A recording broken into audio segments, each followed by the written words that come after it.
Hi, I'm Michael Carlson, and welcome to Introductory Journalism. Journalism is about storytelling. To be a good storyteller, you need to know the basics of writing. That's what this course will teach you. It's the basics. How to write a good story. And today I'm going to give you some strategies for writing clearly. First one, we want our work to make sense. We're not writing for ourselves, we're writing for other people. Let me give you an example. I write a letter and I put it in a bottle and I put the lid on the bottle and I throw that bottle into the ocean. And eventually, over time, it washes up on the shoreline in front of Billy's house. And Billy finds this bottle and he reads my letter. My letter has to make sense. I'm not there to explain my letter to Billy. I don't know Billy and Billy doesn't know me. So my words have to have clarity. So how do we get to that clarity? Well, we start by using complete sentences. So let me give you an example. Johnny, pizza. Johnny, pizza. Johnny, I said pizza. Did you not understand? Oh, okay, let me try it this way. Johnny, there's pizza in the break room. You may have some after class. Now do you understand what I said? Okay. What's the difference between my first approach and my last approach? Right, Johnny. My last approach, I used a complete sentence and everybody understood what I meant. The first approach, I just used one word and that could have meant anything. So in your writing, use complete sentences. So we're going to go on to the notes, and I'll post these notes later so you can put them in your notebook. A complete sentence has a subject, verb, predicate, and punctuation. And let's look at the vocabulary. Subject, what is being talked about? In this case, if I say Billy likes pineapple on his pizza, the subject is Billy, because that's who we're talking about. Verb, Mary, what are verbs?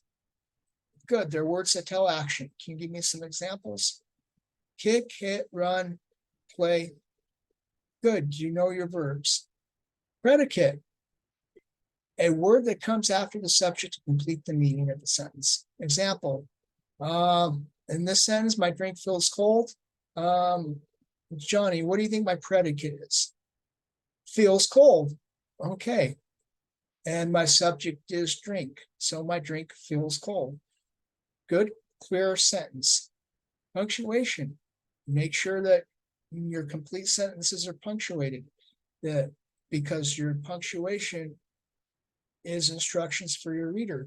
If you have a period, that tells your reader to stop. If you have a question mark, that tells your reader that you're asking a question. If you have an exclamation point, that tells your reader that you're excited. It's very important. If you have quotation marks around a word or a sentence, that means you're quoting something. And that's telling your reader how to interpret your writing. Okay, I'm going to stop sharing for a minute. And we're going to go on to the next one real quick. And every good journalist relies on the 5 W's. The 5 W's are the who, the what, the why, the when, and the where. And I'm going to go back to sharing again. And we'll review those one more time. The who, the what, the why, the where, and when. Now, the trick to being a good writer is to try not to leave a bunch of unanswered questions for your reader. So if you have these 5 W's answered in your story, you're well on your way to having a good report. And the last one is how.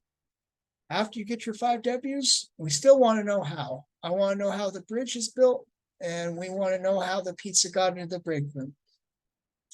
Any questions? Okay, Billy, What do you think? Okay, well, a good strategy of for writing, if you're not used to this, is to make a list of your 5 W's and write down an answer to each W, and then go write your story. Okay.